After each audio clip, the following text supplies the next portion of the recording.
Hey guys, Kristen here. Welcome back to my channel. It is Bookmas Day 2. Thank you guys for being here. Today we are going to do a little bit of Christmas shopping, a small Christmas decor, Christmas shopping trip, but mostly so that we could get our tree and the stuff to decorate our tree.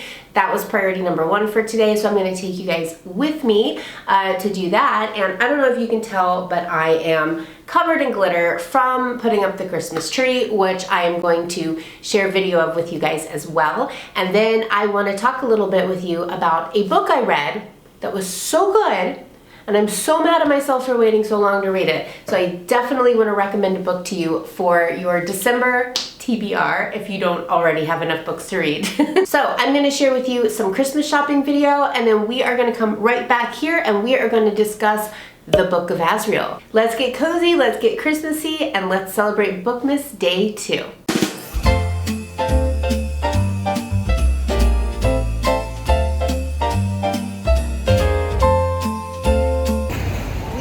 Look for some Christmas decorations, hopefully our Christmas tree, so let's go do some Christmas shopping.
Wanted to talk about this book that I read that I loved, and I didn't really know where else to fit it in Bookmas, so you're getting it here.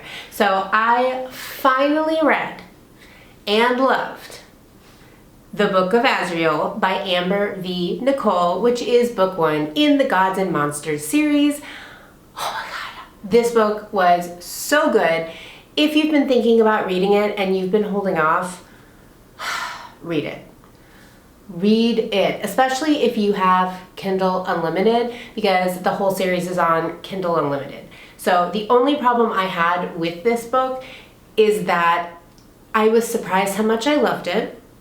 I wasn't expecting it, and I really want to just binge the rest of the series, but I have all of these other books that I promised myself I would try really hard to get to in the month of December, so I have to hold off, but January will be binge reading the next few books in the Gods and Monsters series. Thank you very much. So here are my thoughts about this book. Also, I should say, part of the reason why I didn't know I was going to love this book so much, is because like, I don't know, a year ago, I read 16% of the Book of Azrael and I DNF'd it. And at the time I thought, I feel like I need to come back to this sometime, and I probably will, but for right now, I don't want to read the rest of this book, which is shocking to think now. But I think I didn't know what to expect when I read it the first time. I don't know if I thought like the story was different than it is. I'm not really sure. But I know that it just did not connect with me at the time. And to be fair, the same exact thing happened when I read Six of Crows by Leigh Bardugo for the first time. And that's exactly what happened again here. I'm ready to make this book my whole personality. This was so good. This is why I had to just give you a few of my thoughts about how good this book was during Bookmas, because if you have Kindle Unlimited, or honestly even if you don't, but if you do have Kindle Unlimited and you like romantasy and fantasy and the things that I'm gonna talk about, you should definitely check this out. This is spoiler free, by the way. I'm not gonna spoil anything for you. Our main character, Diana, is the bad guy. It's amazing. She's actually like, she's not like the big bad villain, but she works for the villain. She works for the bad side. She does bad things. And this story is kind of her trying to get a shot at redemption. It's not really her trying to like redeem the male main character. By the way, I'm still covered in glitter from the Christmas tree. So if you see some extra sparkle on me, that's why. It's the Christmas spirit. I'm lit up with the Christmas joy. Even through all the bad stuff Diana does, she's still maintained her mortal heart. She refers to a lot in the book. Like, she's retained like a piece of her humanity. She is still able to have empathy and things like that. So a lot of that comes from her relationship with her sister and their bond together. Sometimes you read a book and there's like one character, either the good guy or the bad guy, that's just so incredibly powerful that you're like, how is this person even ever going to be able to lose? But honestly, everybody in this book is powerful. It's like if everybody just had like really minor powers and were like fighting against each other, but everybody has big powers. Diana has big powers. Caden has big powers. Liam has big powers. Everyone has big powers. Everybody is so powerful. There is no little guy fighting the big bad. Like, everybody is big. And Diana is a great female main character. I personally love like the tortured heroine character. I don't know why. I don't know what that says about me, but I love like the reluctant heroine who's got a dark past that she has to overcome. We used to get a lot of those books, like, I don't know, years ago when urban fantasy and paranormal romance was really popular. We used to get a lot of that kind of story, and that I think was like overdone, so authors moved away from it. But Diana is back to that like urban fantasy reluctant heroine, almost kind of like an anti-hero, kind of like getting their shot at redemption type of thing. One of the things that I remember being confused about the first time I read this was the whole Sam Keel Liam thing, because if you see people talk online about, like on social media, about the like main male character, Diana's love interest, you see like the name Sam Keel, but then a lot in this book he's called Liam, and I remember that being kind of confusing. Sam Keel is like his original name, but Liam is like what he goes by now. Anyways, the point is, yes, he has two names, and that is a little bit confusing. But you know, I got over that pretty fast, obviously. Okay, I also love that this is a true enemies to lovers. Like, one of the most enemies to lovers I've ever read. It's great. Like, the first time they finally meet in person, like, she tries to kill him, she kills a bunch of people, burns a building down. He eventually captures her and actually like tortures her for information, and they really truly are enemies. Like, there's no like, oh, he's hot, maybe I should fall in love with him even though he's my... No, like, they are enemies for a little bit, like, for sure, in this story, like 100%.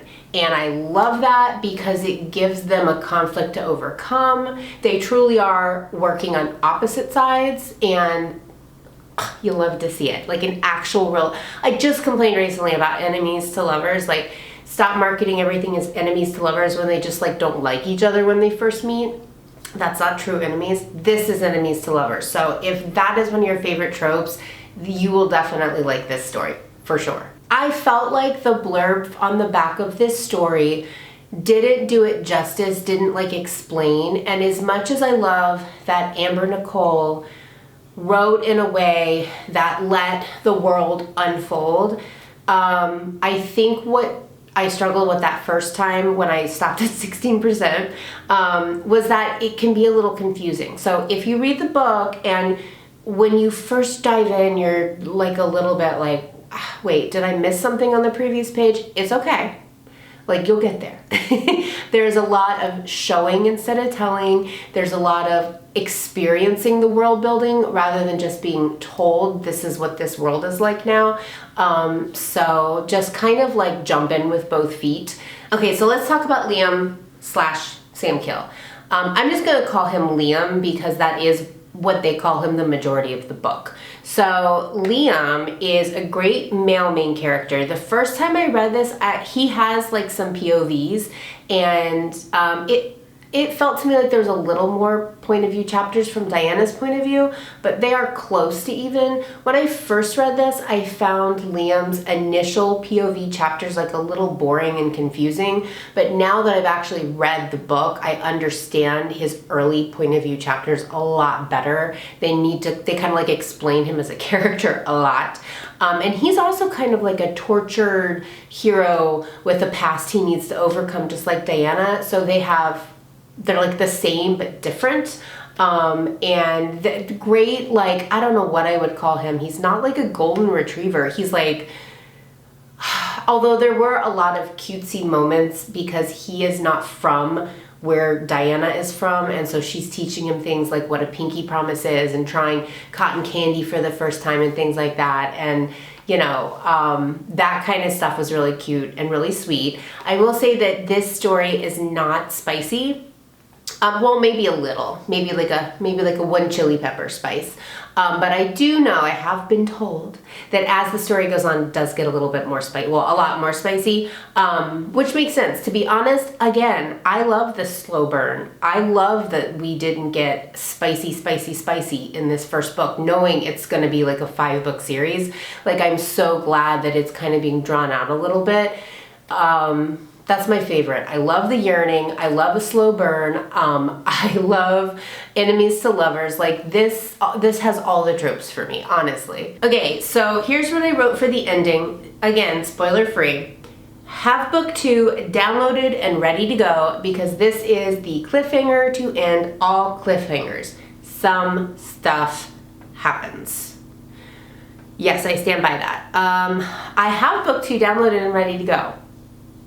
It is all I can do not to just stay up till 4 in the morning and read that thing. I am being so good reading what I plan to read in December, but I am dying to get to book 2. I cannot wait to get to the rest of the series. The Book of Azrael was spectacular. If you have not yet read this series and you are looking for something to cozy up with and binge read this December, I would highly, highly recommend the Gods and Monsters series. And I say that having only read book 1, but seeing lots of other people who have read all of the books that are out so far and knowing how much they still love it, I'm still gonna go ahead and recommend it. 2 thumbs up, 5 stars. There are 4 books out. The 4th book literally just came out like a few weeks ago, I think, and there will be 5 books in the series. So if you read them now, you will have to wait for the final book in the series, which I believe will be released next year. However, it's so good. The Book of Azrael was so good. If you're a fantasy lover, if you like enemies to lovers, if you like slow burn romance, if you like powerful female characters, just go read it already.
watching today's video, and I hope that you are having a fabulous Bookmas so far.